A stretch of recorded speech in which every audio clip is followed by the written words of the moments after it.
Olá, pessoal!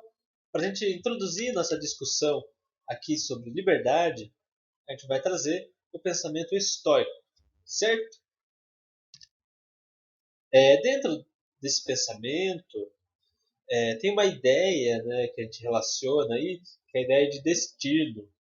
Se a gente for pensar na mitologia da Grécia Antiga, tinha a figura das moiras que teciam os fios da vida, né, numa roda chamada Roda da Fortuna. Esse fio da vida, né, seria a vida de cada um, né, teria um momento que elas começam a tecer, até o momento que elas cortam e findam a vida, mas quando, né, o fio está passando na roda da fortuna, tem seus momentos baixos, os momentos que você está mal, e tem o ápice, momentos em que você está bem na vida. Então, como se a vida fosse um ciclo de momentos bons ou ruins, né, que são organizados, né, tecidos pelo destino. A gente não tem muito controle desses momentos bons e ruins da vida que as moiras estão tecendo. Essa era a ideia, mais ou menos, que bem rapidão, sobre essa ideia das moiras e da roda da fortuna, certo? Para a gente pensar o destino.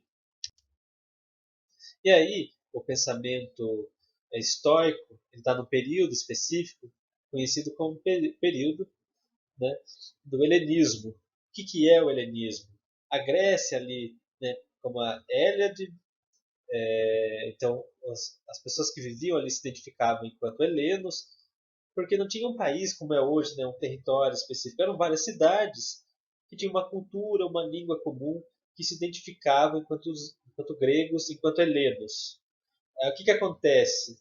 A gente tem lá um período, né, da democracia de Atenas, que é muito famoso, a gente estuda bastante em história, você já deve ter visto. Esse período em que, né, se tem uma democracia na Grécia, os cidadãos vão para a Ágora discutir, né, em praça pública discutir os temas da cidade. O helenismo se dá depois que Atenas,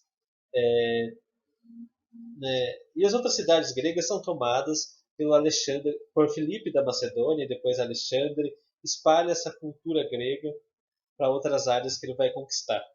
Então a Macedônia invade a Grécia e depois, né, espalha essa cultura. Então é um período chamado de helenismo, mas que as cidades gregas não têm mais poder. A Macedônia toma conta da Grécia.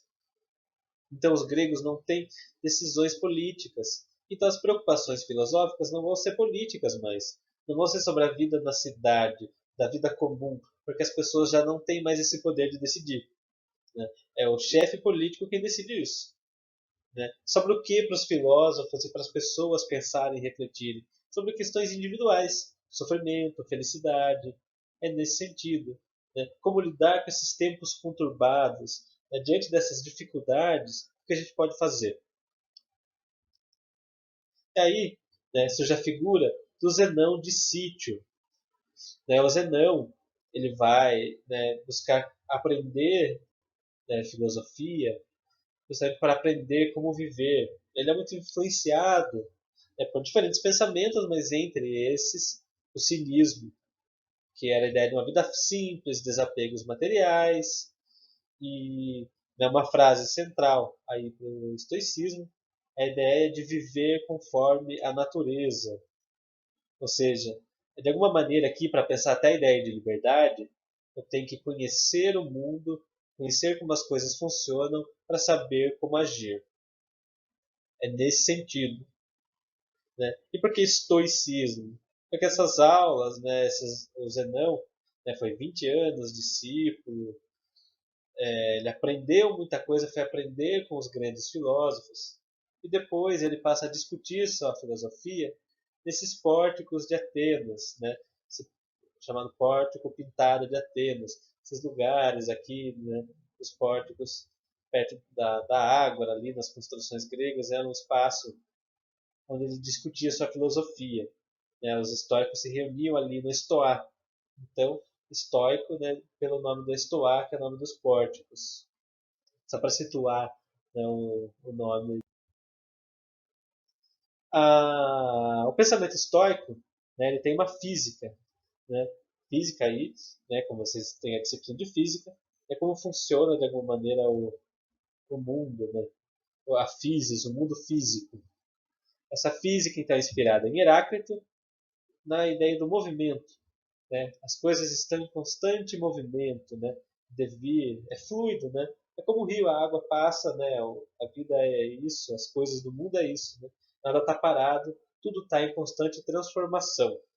Porém, essa transformação não é de qualquer jeito, não é pelo acaso, tem uma razão, é um logos, que comanda tudo isso. Tem uma lógica em tudo isso. Por isso que a gente justamente vai ter que compreender a natureza, esse pensamento estoico, para poder saber agir. Porque tem uma razão em tudo isso que acontece, tem uma lógica nisso tudo que organiza todo esse mundo. Nada também é simplesmente por acaso. Tudo está ligado, conectado. E uma coisa central aqui, tudo é corpo. Então, é uma preocupação, uma visão de mundo que não está pensando a salvação de uma alma espiritual, até porque nem é a alma para os gregos é diferente da alma do cristianismo. Então, tudo está ligado, conectado, tudo aqui nesse mundo, né? E tudo é corpo, está conectado, né? Os corpos entram em contato e faz parte da natureza, tudo se transforma. Mas, né, o que isso tem a ver com liberdade? Justamente entender que tem uma razão que comanda essas mudanças do mundo. Que as transformações existem, elas vão acontecer, as coisas se transformam, tem uma razão que organiza. Né? Digamos que as leis da natureza, digamos assim, se puder simplificar essa ideia. Então, tem uma lógica, né, mas qual é a lógica do estoicismo? Eles querem encontrar uma forma correta de se viver nesse mundo. E qual é a melhor forma de viver nesse mundo? Então, justamente, é para saber viver bem, como as coisas funcionam e como estar em harmonia com o mundo. Né? Aqui essa ideia é central, a ideia de harmonia, saber como as coisas funcionam. É um pensamento que vai tentar responder essa questão para eu ser um homem virtuoso. Então, justamente, como eu vou ser um homem virtuoso? Através da razão, do conhecimento, do domínio dos meus desejos, dos meus vícios. Eu não vou ceder a desejos, a impulsos. Eu vou controlar para não ter uma alma perturbada, para viver em paz, entender como as coisas funcionam, aceitar determinadas coisas externas que eu não tenho controle e aprender a lidar bem com isso da melhor maneira possível. E aqui nossa grande questão, né, que é a ética, a ética, a área da filosofia voltada para o comportamento. Então a questão aqui, né, como agir, o que fazer, né? Não é uma ética mais voltada, se pensar, né, numa ética do Aristóteles, do Sócrates, pensando no bem comum, mas é mais individualizada mesmo. O que eu, enquanto indivíduo, posso fazer para viver bem? Né? Então, compreender o mundo, conhecer as leis da natureza, para eu saber misturar nesse mundo e agir então da melhor maneira possível. Né? Encontrar o meu lugar dentro dessa existência. É um exemplo que está aqui. O peixe, ele morre fora da água, é naquela natureza que ele vive, aquilo que faz bem para ele. Então, para nós, enquanto indivíduo, eu tenho que conhecer aquilo que me faz bem, né? Aquilo que me traz paz. Preciso conhecer com um esforço racional, o pensamento. Então, viver conforme a natureza. Então, a ética, o agir, está muito tá muita relação com isso, né? A liberdade vai nesse sentido. Né? E aí, a ataraxia. O que é a ataraxia? É o objetivo, né? É o que os estoicos buscam. Mas o que é essa ataraxia? Então, é a paz de espírito. Não se afobar, não ficar assustado diante das situações, né? Ou querer demais as coisas, buscar ter a vida mais simples possível, mais calma possível, sem grandes preocupações, conhecendo o mundo como ele é e conhecendo a gente como a gente é, como é o nosso corpo, como é o mundo natural, para saber lidar com essas coisas. Entender que tem coisas que eu não tenho controle. A liberdade está justamente em saber conhecer o mundo, conhecer a ordem das coisas, conhecer a si mesmo. Né? Não é simplesmente eu fazer o que eu quero, porque aí você pode achar que está sendo livre e está cedendo a desejos, a pulsões, a paixões. E, na verdade, você segue o desejo e não segue o seu próprio pensamento. a sua razão. E para encerrar, aí uma frase do Epiteto sobre isso, né? Pensando a ideia de liberdade. Epiteto, que foi um grande filósofo do estoicismo. Querias ser livre? Para essa liberdade só há um caminho: o desprezo das coisas que não dependem de nós. Ou seja, a ideia aqui, pessoal, é que tem muita coisa que não depende da gente. Então, eu não posso ficar afobado, ansioso, querer lutar contra essas forças. Isso vai me gerar mais perturbação, mais dor.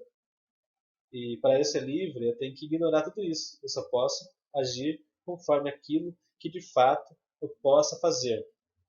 Mas entender que vai ter momentos bons, momentos ruins, e não é que eu possa controlar tudo, né? A liberdade não está em fazer tudo o que eu quiser, mas em conhecer para depois saber agir. É nesse sentido, conhecer aquilo que eu posso e o que eu não posso fazer, e a partir daí, assim, de fato, com o uso da razão, poder agir. Certo, pessoal? Espero que tenha dado uma introdução bacana sobre o tema, que vocês possam também, se tiver interesse, ir atrás mais a fundo. É um pensamento bem interessante, até para a gente pensar nesse momento que a gente está vivendo. Certo?